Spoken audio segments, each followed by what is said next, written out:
there's one law, and that is the law of love. That's it. It's interesting to see how it shows up in our lives and in the world and in our neighborhoods. I was talking to somebody the other day who's going to be writing a paper, interviewing somebody who's the mayor of a town.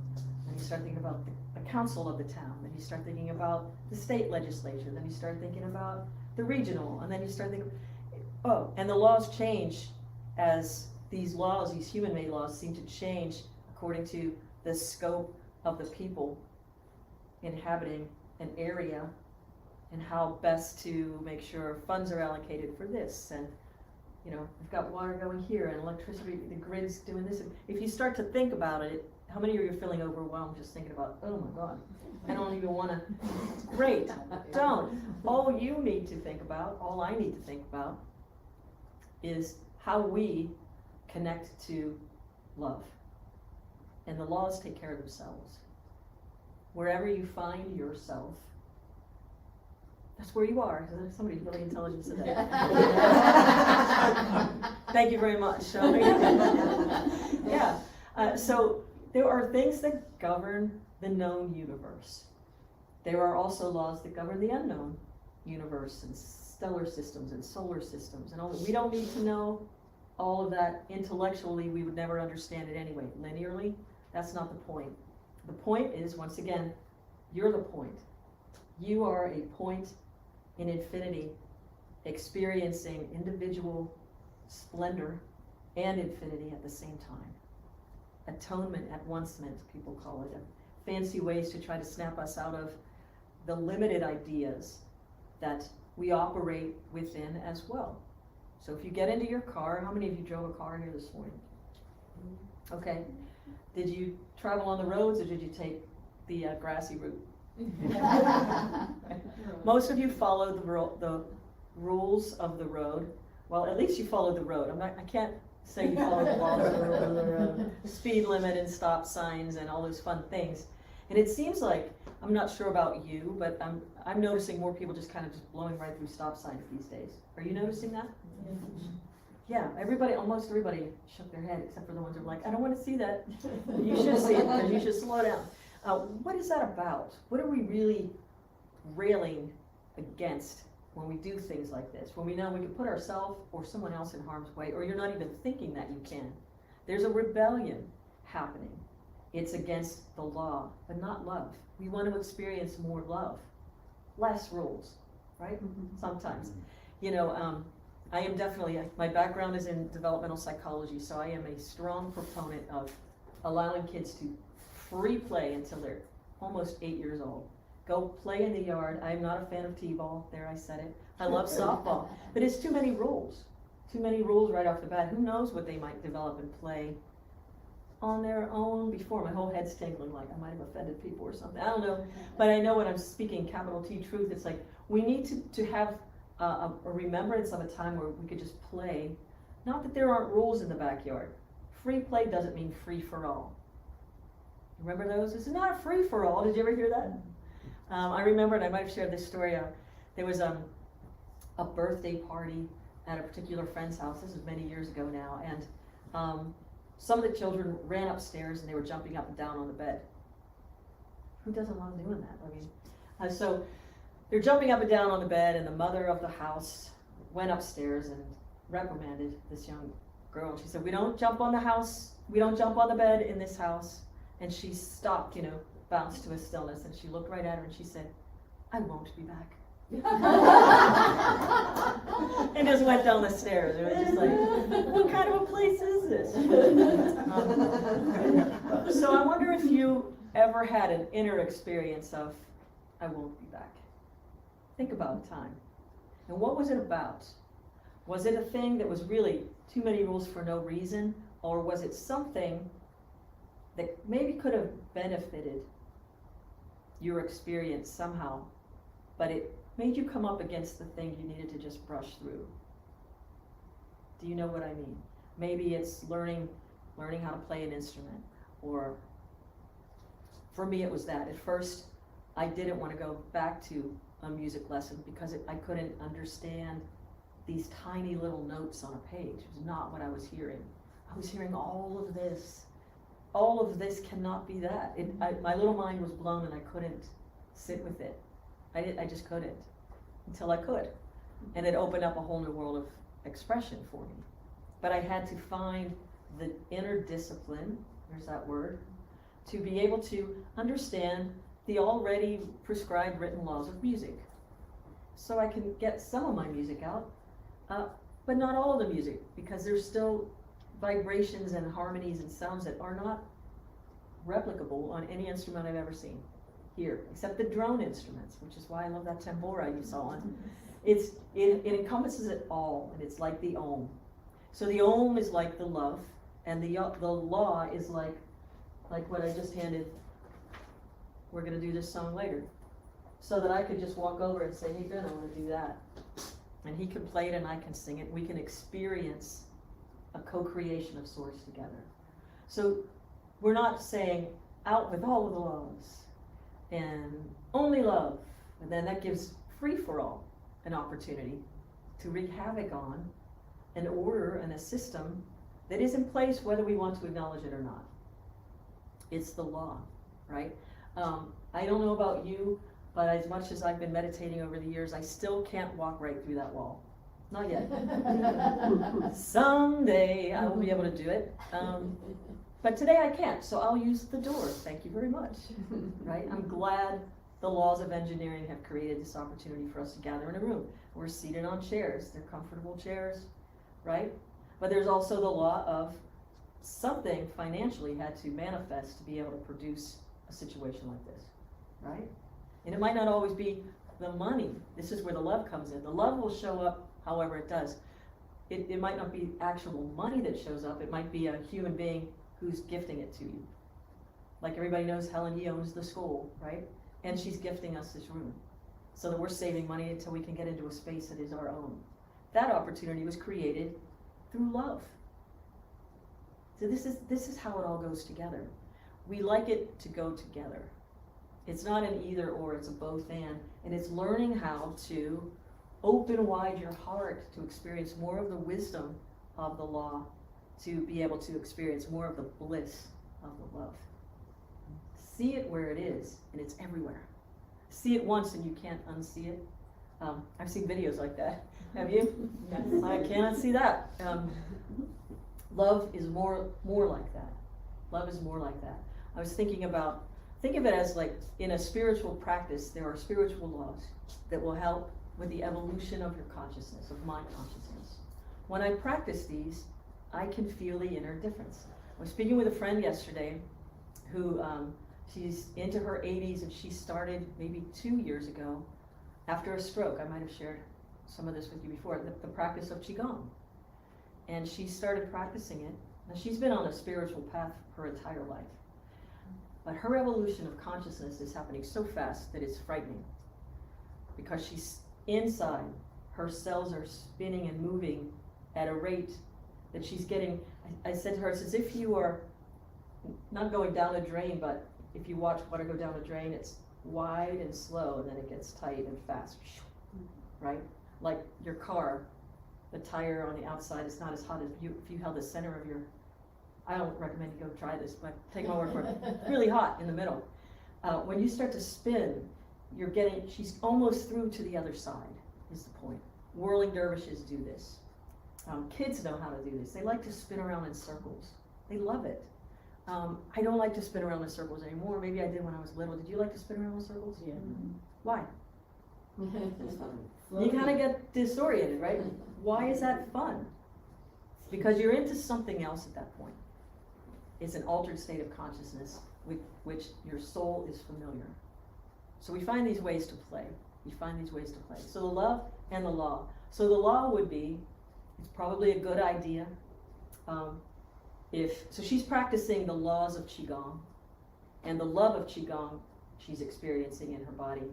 And it makes her feel better after she doesn't feel disoriented anymore, and she starts to go for a walk, to incorporate all this light that has been like newfound light coming out of the muscles and tendons, and it's like you released it all of a sudden. It's free to move. It's not holding her steady. It's moving through her. So it's kind of disorienting. It's kind of like, if you've ever had acupuncture, anybody in here do acupuncture. So there was an acupuncturist I used to go to in the Bay Area, and it was a time of like a lot of stress in my life. But when I would go to her, she would put him in the back of my head, my medulla oblongata, and when I would get up off the table, my head felt as wide as the room. It's like all of a sudden the meridians were opened up and the energy was flowing again. It's like, oh my gosh, I was dizzy, but the energy's flowing. So allowing the practice of the law of Qigong, we just did it. There are ways of doing it. Incorporates into the body if you start to move then, like we sat down and meditated just to assimilate it. When you move through the rest of your day, you're carrying a lot more light and your cells are more charged than they were before you did that practice. If you do it every day, the laws of the universe will work in such a way that you'll experience more love and more joy. It's just the law. It's just the way it is. You don't have to worry about it. It's more exacting than 1 + 1 is 2. If you practice these techniques, if you practice the technique of meditation, being still, turning off all the senses, going into the spine, and meditating on the infinite, the more you do that, the more peace you bring, and the more presence you carry all day long. And a couple weeks ago, we were talking about that presence, right? The more present you are, the more aware we can become of the subtle vibrations. Remember that talk on vibrational mysticism? The more still we are on the inside, the more we can see and hear things that aren't sensory. They're beyond the senses. Why is that important? It just helps us to open the aperture of our spiritual consciousness, raising the vibration of our being so that everything we come into contact with is up-leveled, like amplifying love, turning it up. And this is where we are right now. You know, I often quote people who've come before us, like thousands of years before us. They're not the last people who've ever evolved to the point of awakening. Otherwise, why would we try, right? If it was just for them, a long time ago. And how many of you could think of people, I'd like to ask this question, in your lifetime, who you feel have gotten there? Like, that is an exemplary human. It should be. We can do this thing. We can do this thing, right?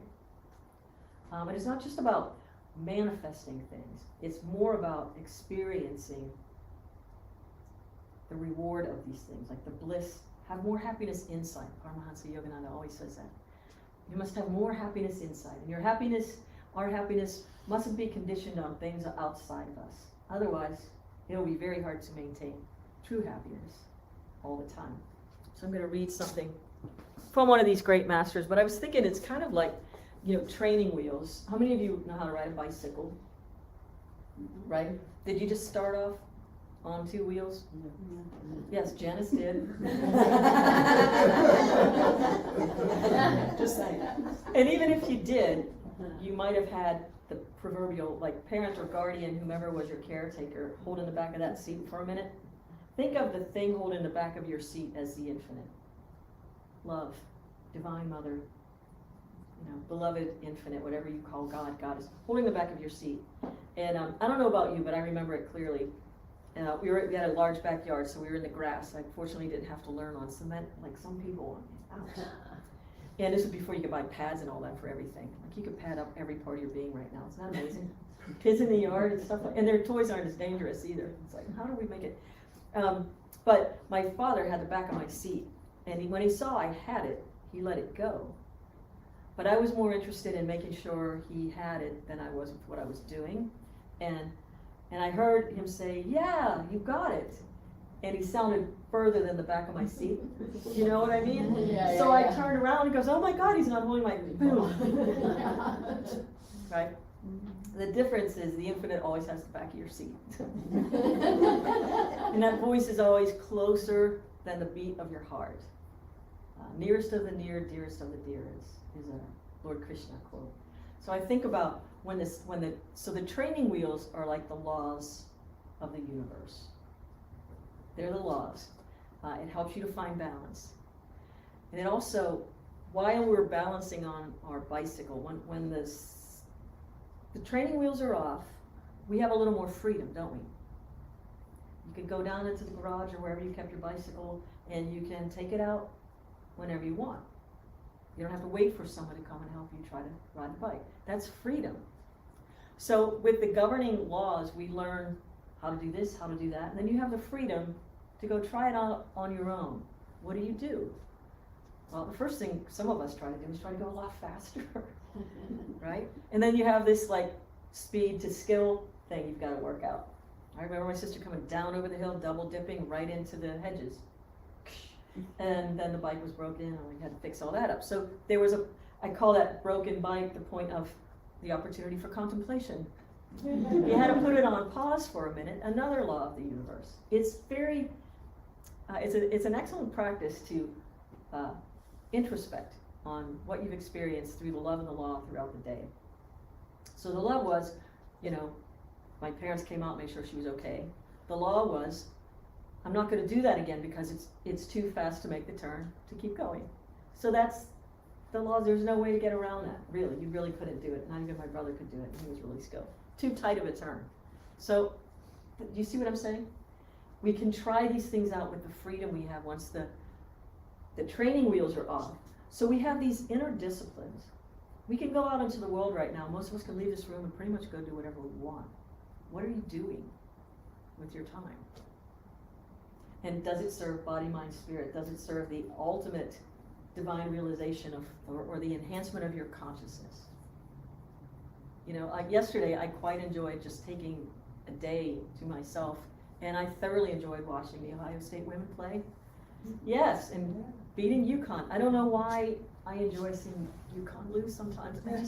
They've been winning for such a long time. You like to see, plus it was Ohio State. So that was meaningless, but fun. It was fun watching other people do what they do really well.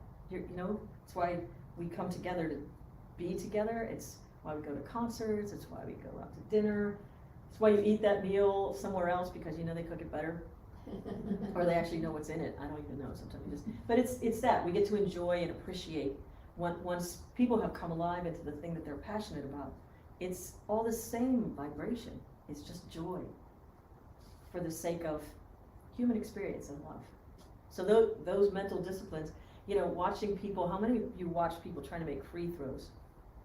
How important the extra pointer in football seems like a gimme, but they miss those too.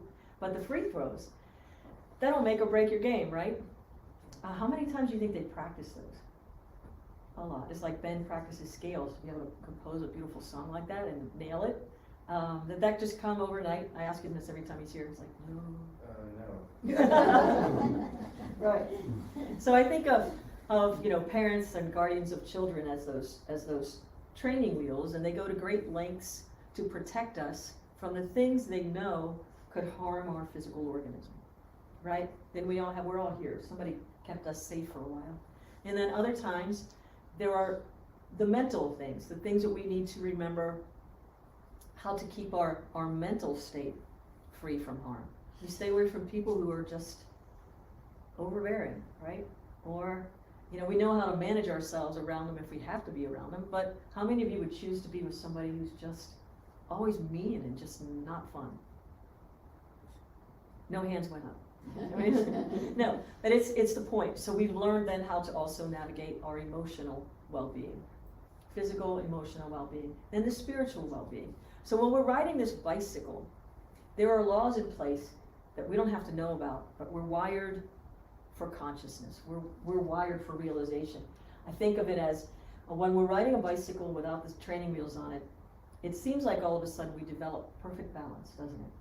When what's really happening is our brain is programmed to just create a series of what they call micro adjustments. And it's doing it so rapidly that you don't even know it's doing it, and it feels like perfect balance. But your mind the whole time is keeping you on the bike. It's doing this the whole way, like your parents did before you got it. It's an internal process that we are wired for balance. We stand up and we can walk. It's an interesting thing if you start to realize the beauty of the laws that allow us to experience love. Even in our judicial system, we've got laws on the books, but we still have a human judge presiding. Because sometimes you can look at the law and what the letter of the law says should happen to a person, or what their penance should be, if you will, or something like this. And then you've got a human being who can see, this person had all these challenges. I can tell this is not going to help. That's good for us. It's great that we've got some compassionate force sometimes that can look at it and say, punishment doesn't fit the crime. Like, I think this person needs a break. Or they don't need a break, but you see what I mean? There's always some other benevolent thing that helps to guide the laws through. One of my very best friends is an attorney. I think I've told you the story before, but when I first met her, she handed me a card and it said attorney at law. And she scratched it out, and underneath it she put broker of varying versions of reality.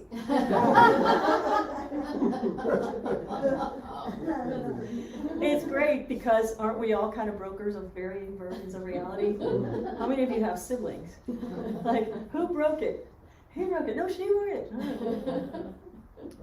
Okay, so, but the infinite love supersedes all of the little stuff, which is why, if you have to have a why for the spiritual practice, that's where we want to hang out. And this to me kind of gets it. Love is greater than law, says Paramahansa Yogananda. It is the unifying thread that attaches the devotee's heart to the unconditional heart of the beloved. The devotee is one who's devoted their lives to the love of God. Law is based upon impersonal justice, weighed according to the principle of cause and effect, which is where we are, right? But love claims God as our own forgiving, infinite Father, Mother, friend, whose all-embracing mercy abides whether or not the full measure of the law has been met. You see somebody things just keep going on in their lives. They don't need another thing, or they don't need to. You say what I'm saying? Think of it for your own life. At a time where, thank God, there was love, because if I had gotten what I deserved in that moment, it wouldn't have been nice. Any? I mean, you can go way back. Maybe it happened with you, or maybe you witnessed it. Right? So think about this.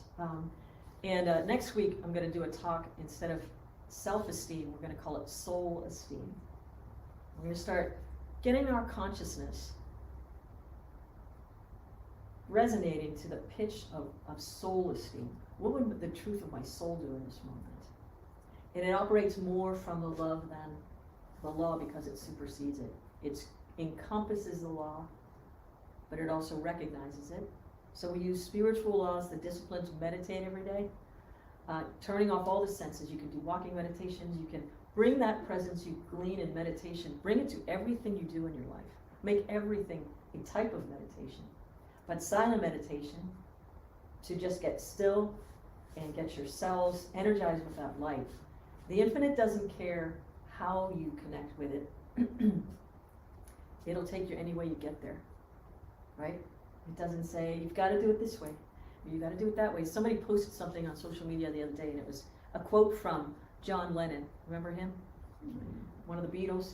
I said that because some of the 20-somethings don't know who George Harrison is. Really? And they were guitar majors. One of my professor friends. It's like, this guy didn't know. He was a guitar major and he didn't know who George Harrison was. I'm like, how is that possible? Whatever. But the point there is, it's like learning where we're going in the infinite, like the love and the law. Just putting these things into practice so that we can, like the silent meditation part, bringing the presence of it. It doesn't care how you get there, but the John Lennon quote was, don't become a Buddhist, become a Buddha, right? Don't become a Christian, become a Christ. Don't become a Taoist, become like the book. Be that, not a follower of the thing. So here at SoulCall Global, we recognize in each other, each one of us has that sacred spark of the infinite, and our conscious global community comes together to allow full expression. It's not a hierarchy. You know, I'm generally the one up here talking, but that doesn't mean I'm the only one who's carrying wisdom. I know that. But we put it all into practice, and we show up as who we are and what makes our soul come alive. That's it. So you have support to not become a follower, but become a leader carrying the torch of your own light and your own consciousness, and changing the world as you go, one human being at a time. And it allows you to keep opening and opening and opening without following Even if you try to follow in one person's footsteps or somebody's prescribed way of doing a thing, it's still going to show up in your life as you in a beautiful way. So these laws, we follow certain laws that are capital T truth laws, so that we can have, when we do have freedom, we can embrace even more freedom. Our freedom doesn't make us choose things that are limited.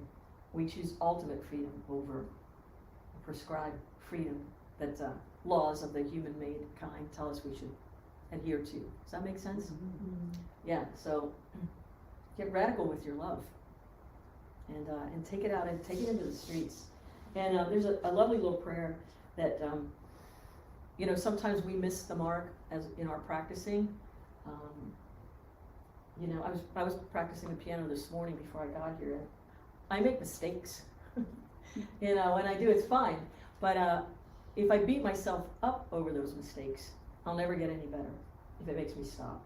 And so this lovely prayer I invite you to partake of if you wish. It's like, I am what I am before myself and the infinite, and I am loved. I am what I am before myself and the infinite. I am loved.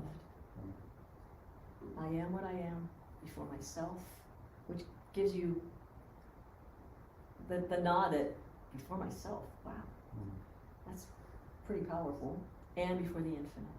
I am loved. And just go about your day. It's okay to make mistakes. It means you're doing something.